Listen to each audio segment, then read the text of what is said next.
บายดีวันนี้จะมาเรียนภาษาลาวบทที่14มาฟังน้ำกันเลยเด้อวันพฤหัสวันที่25เดือนพฤศจิกายน11 ปี 2021ภาษาลาวบทที่14พอเฮือนหอหานลาละดาสลักเอือหอหูหอหูโทหูหอหูหอไอไฮอไฮหอยไฮโทไฮหูหูหูไฮไฮ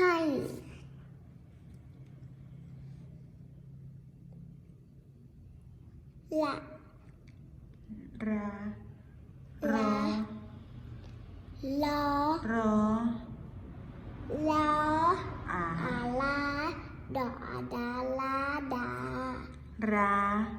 ลาดา ราดา ลาดา ราดา ลาดาทอท่าทาปอเอื้อเปื้อทาเปื้อหอเอื้อเฮือละดา